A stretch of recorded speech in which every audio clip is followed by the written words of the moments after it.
The Mandalorian, a new Star Wars TV series exclusively on Disney Plus. I've got to say, it is pretty kick-ass. I've enjoyed it so far. We are 2 episodes in, and it inspired me to build a deck based on that show for Pioneer. Let's jump in. I'm going to do a quick deck tech of the deck, and then I'm going to show you some gameplay. Starts right now.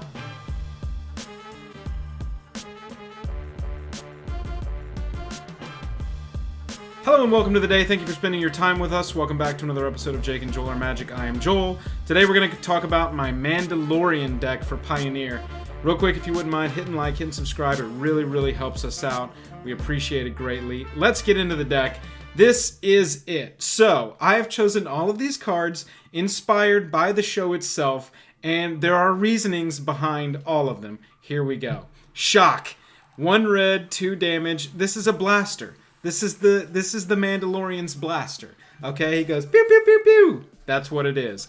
Honored Hierarch. This is the person sending him on the quest. Okay, this is the person hiring him to go on to the bounty. This is a human that needs somebody taken out, dead or alive, and is going to hire the Mandalorian to achieve that goal.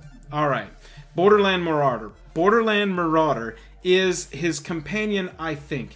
In some of the promotional materials, we haven't seen this character yet in the show, but there is a woman, some kind of warrior, always holding this badass two-handed gun. Here, she's got a 2-handed axe, but I thought that the Marauder would definitely go with the Mandalorian on his quest. Now, Atarka's Command. This is the bounty itself. This is it's a little disc that shows exactly where the person is and who the target is. They also get a little tracker that's got 2 little lights that go beep beep beep beep beep and show you where the target is. This is the Honored Hierarch's command. This is go and get this bounty for us. All right, next up, Smugglers Copter. Not only does Smugglers Copter in this art kind of look like Boba Fett's ship, the Slave One from the original series, but this represents the ship that the Mandalorian flies around in. Gruul Spellbreaker. Gruul Spellbreaker is the aliens that this thing is going to have to fight. The Mandalorian is going to have to fight. The Mandalorian is going to definitely come up against some adversaries that are going to try and stop the main character in his tracks. This is what Gruul Spellbreaker represents. Relentless Hunter. This is the Mandalorian himself. Relentless Hunter, 3/3 for 3, totally Gruul colors, human warrior, relentless, going to get the bounty at any cost. Now, Questing Beast. Questing Beast is those little creatures in the first episode. I don't know if you've seen it, but the very first episode, there are these little creatures that the Mandalorian has to learn how to ride so that he can get across this particularly open and craggy desert so that he can get to the target. That's what Questing Beast is. Bounty of Might has the word bounty in it. He's a bounty hunter. This is the bounty that the Mandalorian is trying to seek. If he can achieve it, he's going to get +3 credits for achieving the bounty. After that, we got Walking Ballista. This is one of my favorites in the deck because this represents that IG-88 style assassin droid that he comes into contact with in the very first episode and may or may not come back in later episodes and be a companion. I say that because the droid has been in a lot of promotional materials, and spoiler alert, got shot in the head by the Mandalorian at the beginning or at the end of episode 1 when he decided that he wanted to save that little Yoda baby instead of killing it. So, that is the deck. I made most of these choices to be in line with the theme. I did obviously make some choices to make it a competitive deck. Let's jump into some gameplay so that you can kind of see how it operates, and we'll talk again after that. So this is the first match I want to show you. We won the die roll, but we didn't like our opening hand because this is an aggro deck like I normally play, and we want 1 drops, 2 drops. We want to try and curve out pretty well.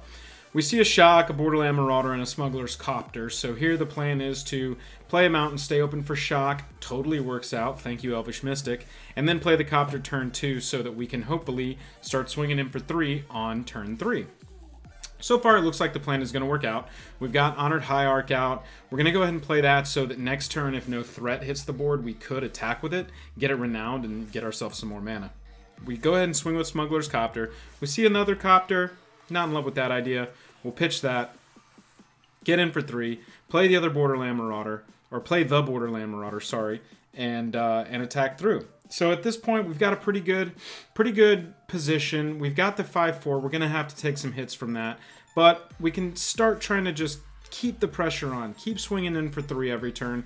We see that we draw an Atarka's Command, which is nice. We'll pitch the other land. We don't need that.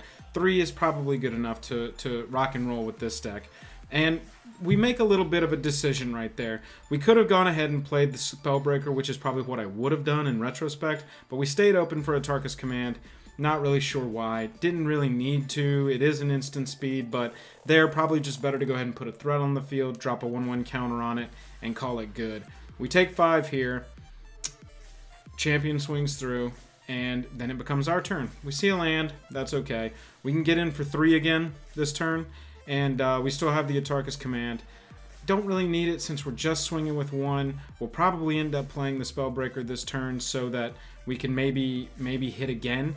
We do swing with Borderland Marauder right here because we could either trade with the Ranger or not trade with the Landwar Elf and just kill it, which is fine. They block. We drew a shock off the Smuggler's Copter. We'll go ahead and save our Marauder, and it doesn't get through because it was still blocked, but we do play a Spellbreaker there, and we yield through the turn, and they concede, so I guess they liked our board position. This is the second match that I want to show you. We play against a Cat Cauldron Pioneer deck, which I really liked, and honestly, this is a game where I made a huge, enormous click play mistake, and it cost us the game. So we do end up losing this one, but I think we could have won if everything had gone correctly. So here's the thinking. We kept this opening hand. We see 3 Walking Ballistas and a Smuggler's Copter. We can play Smuggler's Copter turn 2, and then turn 3 play Walking Ballista where X equals 1 for 1 and 1, and be able to crew the Copter and start getting in. So we do keep the hand instead of going down to 6. We see our Hunter here, and you know what? We have got a Relentless Hunter in a Mandalorian deck. We're playing it. I don't care. We're playing it. Relentless Hunter is hitting the battlefield. We got the Mandalorian on the battlefield. The Mandalorian is going to be able to crew his ship. The ship is going to swing. There is no deeper, better flavor than what is happening right here. And I loved it, and I did it. I didn't care if it was the perfect move or not. It happened. Okay, sorry, I got really excited when that happened. I was like, oh my god, we can have the Mandalorian crew his own ship. Okay, here we go. So they're swinging, and they're looping the cat thing, and it's happening. This happens in Standard when I play the cat. They Fatal Push the Relentless Hunter, so our Smuggler, Bounty Hunter, just absolutely bites it. But we go ahead and play a Glurg or a Blurg. I can't remember exactly what the little beast is called from Mandalorian, but we play our beast. And it represents a threat that they're going to have to answer. At a certain point, they do try and swing with the Cauldron Familiar, I guess, to maybe bait us into a damage and burn spell, but it is what it is. At this point, we've got a solid position. We've got 2 Walking Ballistas. X is going to equal 2 on the Walking Ballista here. It's going to crew the Smuggler's Copter, and we're swinging in for 7. They can't block any of it because we got 3 in the air. We draw a forest. We don't need a forest. We beat in for 7. They go to 9. And at this point, we're feeling pretty strong about our Mandalorian deck, which is not a sentence that I thought I was going to say when I first started creating this deck to shoot this deck tech. They shoot our Walking Ballista, so fine. We're going to shoot their stuff because our IG-88 droid doesn't go down without a fight. Smugglers, Walking Ballista hits their 2-1, and it hits them for 1 damage. We've almost got lethal on the battlefield, and they don't even know it, but we've got a Ballista in hand. We have lethal ready to go in hand and battlefield across them both. So they swing in with the Cauldron. This is when they do it. They try and, I guess, bait us into maybe they have a 3 damage spell here. We're not going to get baited. It turns out that they wanted to do some damage so that they could return Bloodsoaked Champion to the battlefield. That's fine. We don't care about that. It can't be blocked. So we pay 6 here, and then we cast Walking Ballista, and Joel forgets to pay the mana for it.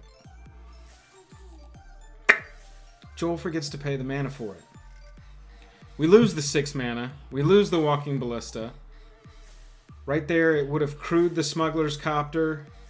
We would have swung in for 7 unblockable. We probably would have won right there. Even if there were any options left over, we could have Walking Ballista for the damage. At this point, we're very sad, because here we definitely could have Walking Ballista whatever was left. They were at 2. Witch's Oven was tapped. Now they're at 3. We're at 12. They're going to make us sack the Questing Beast with the Priest of the Forgotten Gods. We're very sad. If we draw a Questing Beast, then we can hit for 4. Or if we draw a Walking Ballista, we can click correctly, make it a 3/3, crew the Smuggler's Copter, swing, because the opponent's tapping out there, but then we draw a Relentless Hunter. And it's cool, it's dope, we've got our Hunter again, but we just concede. So, as you can see, the deck was actually kind of strong. If I hadn't made that huge misclick play mistake with the Walking Ballista, we would have won both games. You know, I think that this is a good framework for a solid Gruul deck. Obviously, we'll take some of these cards out, Borderland Marauder, probably Relentless Hunter, Honored Hierarch, that aren't either high synergy or not, you know, the best in slot available for those colors in a format like Pioneer that's got such a wide card pool. However, I had a lot of fun designing this deck. I had a lot of fun playing this deck. I thought it was just going to be, you know, a theme deck that really didn't put up much of a fight, but it absolutely did. I really appreciate everybody watching. If you wouldn't mind, let me know below which cards I should have put into this deck that would have been on theme. I'm not worried about competitive. This is a theme deck for The Mandalorian over on Disney+, and I want to know which cards I missed.